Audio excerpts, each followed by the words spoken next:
Kapatid, ang oras na natin, it's 12:12 at welcome na nga po sa programa nating Heart to Heart. Habang yung iba ay busy na. Busy sa pagsagot ng ating Love Question of the Day. Naks naman, alam ko yung iba nang gagalaite, lalo na yung mga nahuli. O lalo na yung mga nag-suffer at hanggang ngayon ay nagpapaliwanag pa rin kay Mrs. o kay Mister. Alam kong gigil na po kayo na sumagot dito sa ating love question of the day na kung ikaw ang tatanungin, papayag ka rin bang ibigay ang password ng FB, ng IG, ng TikTok, ng Twitter o ng X sa karelasyon mo? Sige na, i-comment mo na yan sa amin dito. Pwede mo ring itawag ha? O pwede mo ring itawag at eto nga po ang ating mga landlines. Ang ating mga landline, mga kapatid, 8631-5788 o kaya naman ay 8631-6674. At syempre, pwede rin namang i-text dito sa numerong ito, 0926-530-7055 para sa inyong mga gigil o kaya naman sa mga nagpapaliwanag lang naman Kuya Poy na mga kasagutan. At eto na nga ang inyong mga reaksyon, ang inyong mga komento. Sabi ni Julius Encinares, tama ba Jeff Batlanggaw? Kagabi pa gigil na magsisagot. Ang galing. Oo, magsisagot sa ating LQ of the day. Ang ating mga kapatid na ito. Sabi niya, ito muna ulit yung tanong. Kung ikaw ay tatanungin, papayag ka bang ibigay ang password ng FB, IG, ng X, at TikTok? Ayan, nililinaw lang po natin yung X kasi para dun sa iba hindi pa alam na yung Twitter ngayon ang tawag na ay X. Ayan, pero baka kasi sabihin, baka bibigay mo yung number ng X mo dun sa jowa mo. Hindi po yun. X as in single lang yan, letrang X, okay? Ayan, sabi ni Julius Encinares, yes! Oo, ibibigay ko. If that is to prove my honesty, then why not? Kaya marami ang naghihiwalay dahil sa mga may natatagong lihim sa social media ni cellphone ayaw ipahawak. So transparency at showing ng pagtitiwala ay is the way. Yan pa rin yung best way to keep our relationship stronger. Yan po ang opinion ni Julius Encinares. Papayag siya. Sabi naman ni Ninang Jean Sheila, sabi niya, no, hindi. If you need to do that to validate your relationship, then you have serious trust issues. And if ever your partner forces you to give your password, it's a sign of an abusive and controlling relationship. Baka next time, hindi na lang password ang ipuwersa niyan sa'yo. Kahit may partner ka na, you are still entitled to your privacy and your partner should respect that. Ito naman, sabi ni Rosalina Dalangin, okay lang po. May sarili naman siyang buhay. Hindi ko naman siya pwedeng diktahan sa lahat ng oras. Anong okay lang? Okay lang na hindi? Okay lang na oo? Na ibibigay yung... Rosalina, ha? Ayan si Ana Maria Vicario, sabi niya, just as long as the word honesty and integrity is present. Medyo malabo rin. Hindi ko alam, ibibigay ba o hindi? Ang mga password. Ayan, sabi ni Jessie Zoleta, sabi niya, pwede. Kasi alam mong tapat ka naman sa sarili mo. It's her fault kung mag-cheat siya. Kahit ibigay mo, kung magloloko, magloloko pa rin yan. Yun lang. Sabi naman ni John Patrick Tumimbang, papayag ako para malaman ng karelasyon ko na wala akong tinatagong sikreto. Si Aleni Hunco, sabi niya sa akin, hindi. Noon pa man, may kanya-kanya na kaming mga personal na social media accounts At hindi naman po ako mabusisi. Malaking bagay na po yung tiwala sa isa't isa. Ayan, sabi naman ni Renny Boy Quejadas, hindi ko ibibigay ang password ko kasi syempre personal na yun. Kaya dapat doon lang yun sa original na nagmamay-ari at wag nang hilingin o hihingiin ang password at email kung talagang may tiwala ka sa inyong relasyon ng partner mo. Yun. Sabi naman ni Pasiano Gallardo, surprisingly, medyo maikli ito, no? Oo, compare doon sa mga nakaraan. Kaya sabi niya, kung ako ang tatanungin, hindi ko ibibigay ang password ng aking social media sa kahit sino, kahit pa nga sa karelasyon ko. Ang password ng aking social media ay pribadong impormasyon na dapat lamang ako ang nakakaalam. Ang pagbibigay ng password ay maaari magdulot ng mga panganib tulad ng pagkakompormiso ng aking mga personal na impormasyon at posibleng maabuso ang aking account. Mas mainam na panatilihing ligtas at pribado ang aking social media account. Ayan, at syempre sabi naman ni Ken Bayona, depende sa sitwasyon, Kuya Poy. Kapag ka na makakalimutin ka sa password gaya ng misis ko, ibinibigay niya sa akin yon para i-note. Ayan, pero para sa akin hindi na kailangan kasi hindi naman basihan ng tiwala ang pagbibigay ng password o paghingi ng password. Kapag gustong magloko, magloloko talaga yan. At kapag ka hindi, ay hindi naman din talaga magloloko. Ay Ken, parehas kami ni ni misis mo, makakalimutin sa mga password. Ang galing ko rin dyan. Lalo na kapag ka nag-require, yung 12 characters na dapat may uppercase, may lowercase, may numero, may Pagka ni-require na gano'n, nagugulo utak ko. Parang simple lang naman. Walang problema sa akin yung paggawa. Ang problema sa akin, yung pagmemorya. Diba? Yun yung mahirap minsan Okay, nagkaroon ka nga, meron ka ng account dito, meron ng ganun. Sige nga, buksan mo nga ulit pagkatapos mong i-log out. Forget password. Ang galing. Forgot pala, forgot. Forgot password. Tapos sa matindi pa, doon sa mga security questions, di ba may ganun? Para ibigay sa iyo yung hindi ko rin matandaan. Hindi ko rin matandaan yung mga pinagpipipindot ko. Kaya mahalaga yun iti-take note ninyo, lalo na kung bago yung mga password, bago yung mga accounts. Opo, lalo na kapag kain sa bangko, sa mga importanteng mga, importanteng mga account. Mga password. Isulat nyo sa maliit na papel, tapos dapat maalala nyo rin kung saan nyo ilalagay yung papel na yun.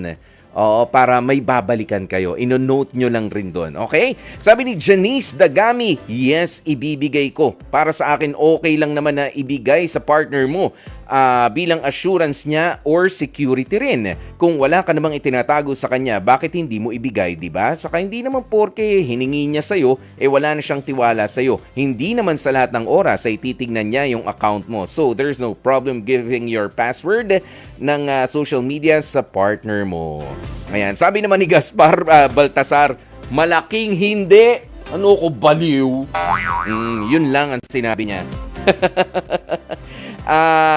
Kathy Mangkognahan, sabi niya, yes, ibibigay ko. Diyan makikita kung gaano ka ka-loyal at wala kang tinatagong sikreto sa isa't isa. Yung iba mamaya natin basahin. Kausapin muna natin si Yasmin ng Cavite.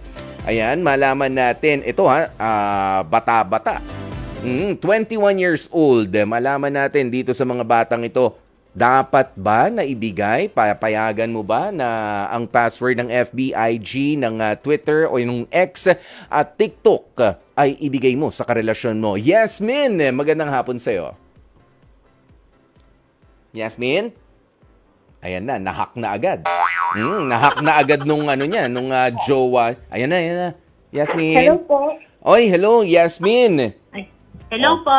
Sagutin mo nga ang ating love question of the day. Sige. Yes po.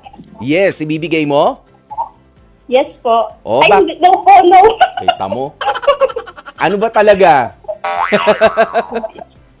Siyempre po, hindi ko pagbibigay ang password ko. Ikaw ba may boyfriend na, Yasmin? Wala po. Single po since birth. Okay. Bakit single ka since birth? Hindi ka naman siguro pangit. Hindi naman po. Hindi Kuya naman. Popoy. Hindi lang priority. Tama? Nag-aaral ka pa? Yes. Hindi na po. Tumigil po ako Okay, sige. Pero sana makabalik ka ulit sa pag-aaral very soon. Ayan. So Yasmin, ikaw ba? Kung sakali, sa jowa mo, hihingin mo naman yung password. Mahal na mahal mo si jowa kung magkaka-jowa ka na. Hihingin mo yung password din ng social media niya? Hindi. Siyempre, hindi ko po ibibigay. Bakit? Anong sabi nung katabi mo? Oh, bakit daw? Sino ba yung katabi mo dyan? Yung kaibigan ko po eh. O sige. O Sumagot. anong sagot niya? Ano daw sagot mo? Wala daw mo. Ikaw, hindi. Pero yun nga, i-require mo ba siya? Hindi. Oh, pero nasusukat ba ang tiwala talaga, Yasmin, sa pagbibigay ng password ng mga social media mo sa inyong relasyon? Narinig ko na yung sagot ng katabi mo. Oo. Medyo malabo lang. Pakilinaw na lang, pakilinaw. Kasi po, doon malalaman kung mahal niyo po talaga yung isa't isa. So ano ba talaga? Contradicting yung sagot nyo, ha?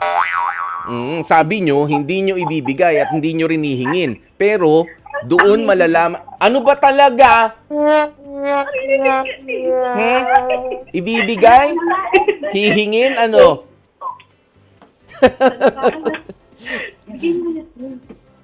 Oy, sige na, Yasmin. Yasmin, batiin mo na yung katabi mo. Sino ba yan? Anong pangalan?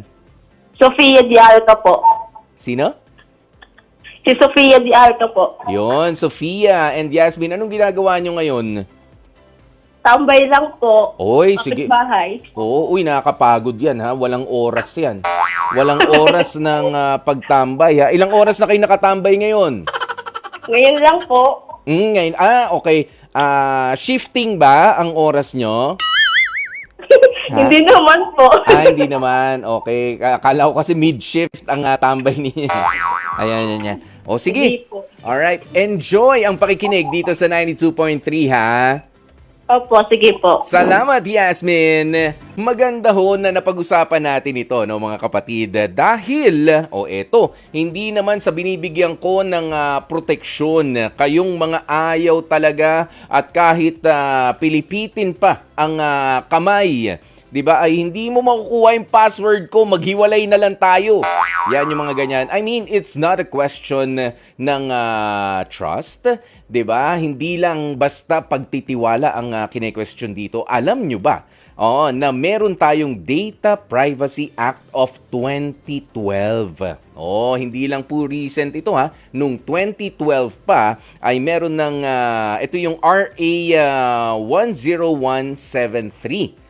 Ayan, kung saan ay kahit pala yung partner mismo, okay, kahit yung partner, yung asawa, boyfriend o girlfriend, kapag ka pinilit ka na kunin yung mga password sa social media accounts mo, ay hindi ho basta pwedeng i-require yun. Okay, hindi nyo na pwedeng i-require na dahil girlfriend na kita o dahil asawa na kita, ay ibigay mo sa akin ang password ng social accounts mo. Ngayon, sinasaad, ilan po sa mga sinasaad dito, no, sa Data Privacy Act of 2012 ay yung baka nga humaabuso yung paggamit ng mga personal information o baka magkamali, 'di ba? At meron ng mga ano diyan, ano?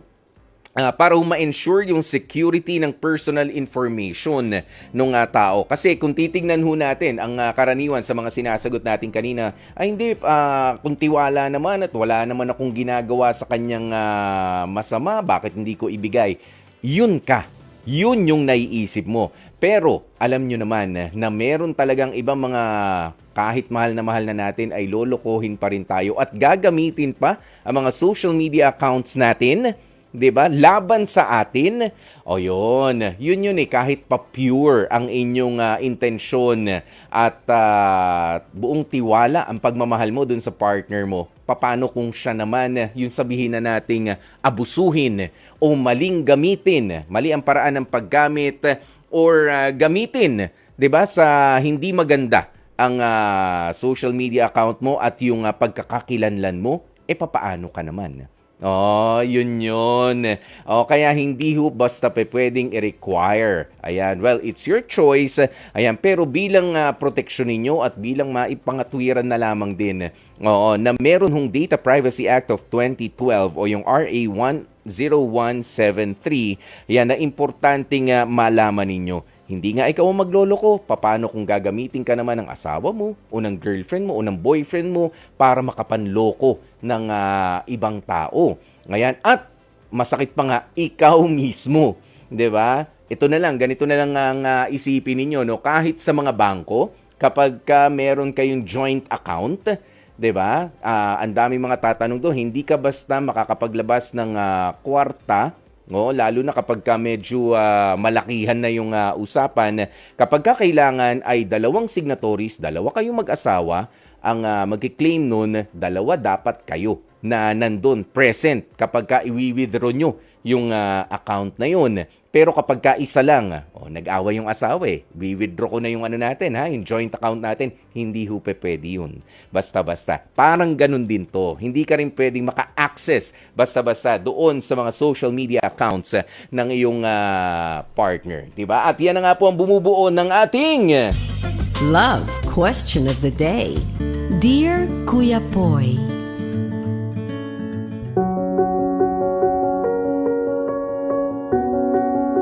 Dear Kuya Poy, magandang araw sa iyo at sa mga tagapakinig ng programang Heart to Heart. Tawagin mo na lamang ako sa pangalang Monique, 27 years old, taga Carmona, Cavite, at kasalukuyang may 6 na taong relasyon sa aking live-in partner na si Justin. Kuya Poy, nakilala ko ang kasalukuyang karelasyon ko sa isang basketball court matapos na ipakilala siya sa akin ng kaibigan ko. Kumbaga nga ay nireto lang sa akin si Justin. Noong mga panahon na yon ay single at nag-aaral pa ako. Kagaya ng isang tipikal na lalaki, simple lang rin naman si Justin. Matangkad, may pagka-chubby ang pangangatawan, mabait, at isa siguro sa mga nagustuhan kong katangian niya ay yung pagiging malambing nito. Sa simpleng chat lang, nagsimula ang komunikasyon namin ni Justin. Ginamit ko ang pagkakataong yun para makilala pa siya ng mabuti. Kinalaunan nga, Kuya Poy, ay tuluyan nang naging opisyal ang aming relasyon. At para maging legal kami sa aming mga magulang ay nagawa ko rin siyang ipakilala sa kanila. Wala namang naging pagtutol ang mga magulang ko sa relasyon namin dahil parehas naman silang boto kay Justin. Kuya Poy, sa loob ng 6 na taon naming relasyon ay sumuong din kami sa matinding pagsubok. Kabilang na nga rito noong nag-aaral pa ako habang nagtatrabaho bilang security guard naman, habang security guard naman si Justin sa Taytay, Rizal. Hindi ko na lang papangalanan ang taong nagmalasakit para malaman ko ang totoong ginagawa ni Justin habang siya ay nasa trabaho. Oo, Kuya Poy, may iba palang kinalolokohang babae ang live-in partner ko noon. Para tuluyang masagot ang mga tanong na naglalaro sa isipan ko, ay sinamantala ko nga ang pagkakataon. Habang mahimbing ang pagkakatulog ni Justin ay ginamit ko ang kanyang fingerprint para mabuksan ang kanyang cellphone. Totoo nga ang sinabi ng taong nagsumbong sa akin na may itinatagong relasyon si Justin sa ibang babae. Sa tindi nang nalaman ko, pakiramdam ko ay parang minartilyo ang puso ko sa sakit na idinulot nito sa akin. Umabot pa nga sa puntong kinumpronta ko ang babae ni Justin bago ko tuluyang i-block na siya sa account ng karelasyon ko. Bilang isang biktima ng panloloko, Kuya Poy, ay hindi ko rin maiaalis sa aking sarili na tuluyang masira ang tiwala ko para sa mahal ko. Sinusubukan naman ni Justin na bumawi sa akin at kagaya niya, kahit ako, ay gumagawa rin naman ako ng paraan para maisalba pa ang aming relasyon. Hanggang dito na lamang muna, Kuya Poy, at nagpapasalamat ako sa pagkakataong naibigay mo na maibahagi ang kwentong ito sa inyong programang Heart to Heart. Lubos na gumagalang, Monique. Specially for you. Okay na sana ang kanilang pagsasama for 6 years. Ayan, live-in partners na sila. Tanggap na rin ng mga magulang itong si Justin para makasama nga nitong si Monique. Pero anyari at ano pa ang gustong gawin nitong si Monique sa kanilang problema na kinakaharap sa ngayon. Yan po ang malalaman natin mula mismo sa kanya. H2H Confessions.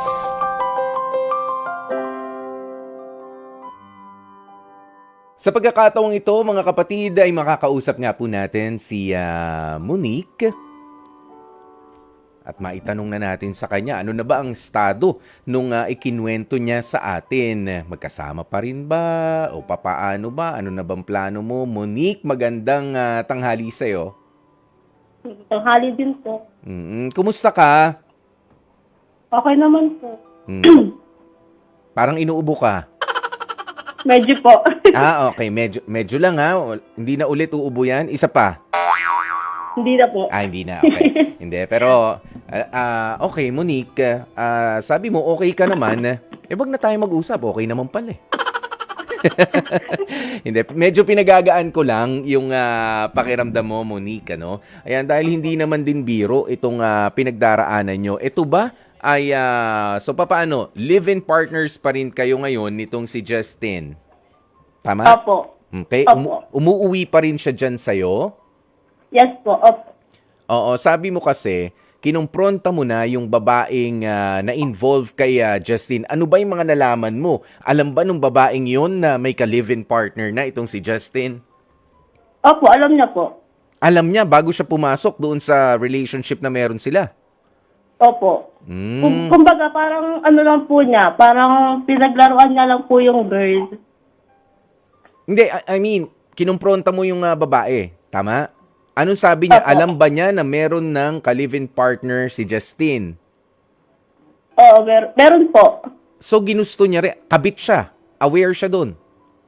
Opo. Kasi alam mo, kaya ako tinatanong to, baka kasi, baka, syempre, mas maididiin naman dito si Jessie. Kawawa rin naman yung babae kung di naman na sinabi sa kanya, di ba, na meron palang karelasyon. Ayan. Pero, dahil sa alam naman pala nila parehas na meron silang inaapakan sa relasyon na pinasok nila, ano nang estado nila ngayon? Magkasama ba sila sa trabaho o hindi naman? Hindi na po. Bali, hindi na po nag-work po dun yung si Justin po. Hindi ko na po siya pinabalik sa work na yun. Okay. Pero meron pa rin naman siyang hanap buhay ngayon. Opo, meron naman po. Oh. Sa tingin mo, nakakabawi ba?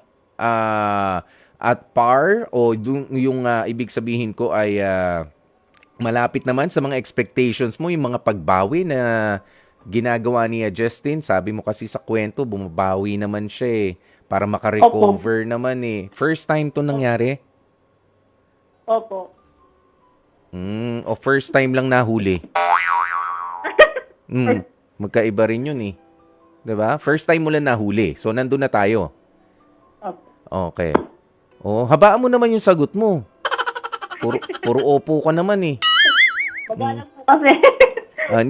Hindi, ang inaano ko rito, ano yung mga ginagawa ni Justin para makabawi sa'yo?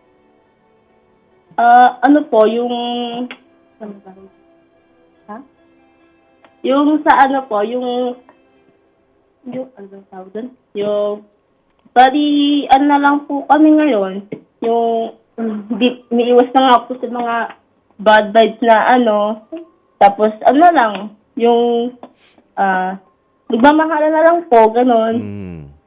Yan, gano'n na katagal to nangyari? Monique? Last po, ano yun eh, last po 22. Mga 2022, 2021 po. Yun naman pala eh, 2021 pa. So, 2 taon na ang palipas na naman, di ba? 2022 and 2023 is almost over. Doon ba sa panahon na yon, sa tingin mo, enough na yon para makabawi itong si Justin sa naging pagkakamali niya noon? Opo, bawi na naman po siya. Bawing-bawi na. Meron ba kayong anak ni Justin o wala pa? Wala pa po. Okay. Ayan, sige. Meron ka bang gustong sabihin dito kay Justin na pinapangarap mo? Oo, na alam mo na yung hindi mo rin masabi sa kanya ng personal. Sabi mo nga, nagmamahalan, naglalambingan na lamang rin kayo. Pero ano yung hiling mo na sana wag na maulit at sana mas lalo pa, alam mo yon. Sige, sabihin mo na dito, bibigyan kita ng pagkakataon. Ano lang po sa kanya. Sabi ko na lang po na Siya, bago kausapin mo. lang Kausapin mo siya sa pamamagitan ng phone mo. Sige. wala po siya ngayon dito eh. Hindi, pwede niyang i-review to sa Facebook. Pwede. Tama, pwede. Seryoso. Oo nga, sige. Ano yung gusto mong sabihin kay Justin? Ano lang, siguro po, ano na lang, yung magbago na lang siya, tapos focus na lang po siya sa amin. Alam mo, inuubo ka talaga. Nangangati po kasi na labunan. Buti, lalamunan lang nangangati. Pero ikaw, hindi mo naman iniisip na gumanti pa dito kay Justin, ha? Di po ako ganun. Oo, at syempre, sana nga hiling natin kaya Justin ay magpakaayos na talaga siya. Nakikita mo naman yung pagbabago niya ay sapat na para patawarin siya at bigyan ulit ng pagkakataon? Opo. Alam mo, kapag ka ganyan na kadaling kausap naman ng karelasyon mo, madaling balikan, opo lang ng opo. Mahal mo pa ba? Yes naman po, sobra. Yun. Hindi kasi ganyan yun no? Talagang ikaw naman ay aware na hindi naman perfecto ring tao itong si Justin. Parang ikaw rin. Hindi ka rin naman perfecto. Opo. Opo. Yes, Di ba? Puro opo. Galing. Alam mo ito, meron yatang reaksyon o merong komento lang si Tony ng Laguna. Ayan, para sa kwento narinig niya mula sa iyo, Monique. Tony, magandang hapon sa iyo. Good afternoon po, Kuya Poy. Ano ba masasabi mo dito kay Monique? Ako po, personally, pagka kasi nagkaroon na ng cheating sa isang relasyon, kumbaga sa baso po, may lamat na. Hindi mo na siya mare-repair. So, payo ko lang po kay ma'am, pag-isipan niya pong mabuti kung gusto niya po ituloy. Kasi, again, cheating cannot be justified by, asking for forgiveness. Kung ako po yun, personally, halimbawa po, kapatid ko si ma'am, payo ko lang, cheating is cheating. So, marami namang iba dyan. So, huwag mo sayangin yung oras at yung buhay mo sa nag-iisang lalaki, di ba po? Yan. Merong paalaala. Maraming salamat, Tony, sa yung paalaala kay Monique, di ba? Kasi mga valid, mga valid opinions to, Monique, na baka meron kasi tayo mga anggulo na hindi mo nakikita o hindi mo nararamdaman. Kaya kita tinatanong kanina, Monique, kung tingin mo ba enough na nakabawi na siya after 2 years? Kasi pwedeng hindi lang siya nahahalata, pero baka ganun pa rin mas gumaling lang magtago. Nangyayari po yung mga ganyan. Kaya ikaw ba, sa tingin mo, sigurado ka na bibigyan mo pa ng pagkakataon, Monique, itong si Justin? Opo, bibigyan ko po siya ng pagkakataon. At ikaw ba nakikita mo ang sarili mo sa kanya na magpapakasal na kayo ng tuluyan?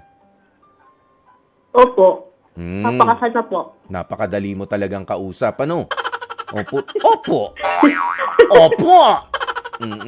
Ayan, pero maraming salamat, Monique, Pero sa ngayon naman ay wala ka na mga pagdududa sa kanya?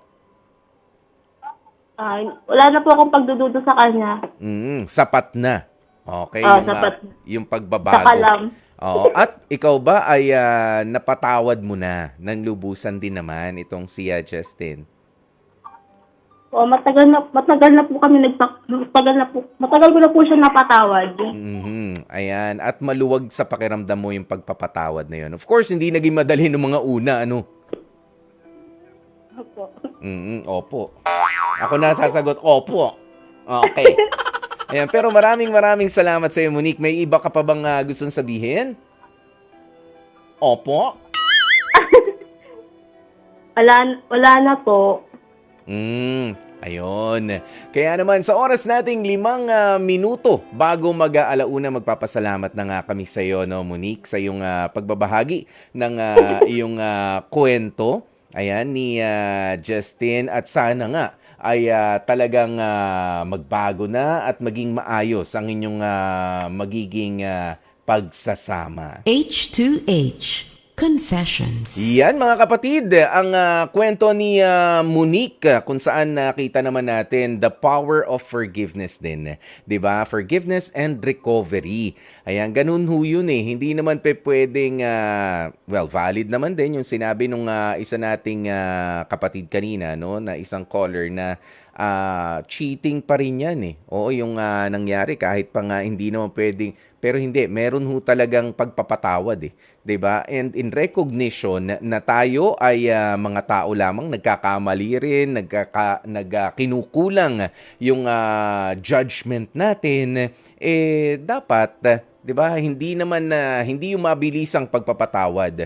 Mas nakakatakot pa nga minsan yung napakabilis namang pinatawad. Parang yun yung hindi sigurado, at yun yung sigurado rin na makakasakit na naman kung sakasakaling maulit. Ayan, pero kung dumaan ka naman doon sa tamang proseso, kung ikaw naman yung panloloko sa iyo ay iniyakan mo, 'di ba? At kala mo ay susukuan mo na, pero sa puso mo ay binanggit nito na patatawarin ko pa rin siya dahil mahal ko siya, at susubukan ko kung sapat ba ang kanyang mga ginagawa para mapatawad ko siya. Kung tama naman 'di ba? Kung talagang nakabawi naman, wag na nating pahabain pa yung ating agony o yung sakit na nararamdaman natin. Masarap mabuhay, 'di ba, na meron ka ng pinatawad, 'di ba? At yung humingi rin ng tawad sa iyo ay taus-puso rin naman, 'di ba? Yung paghingi ng dispensa at ginagawa niya ng totoo yung mga ipinangako niyang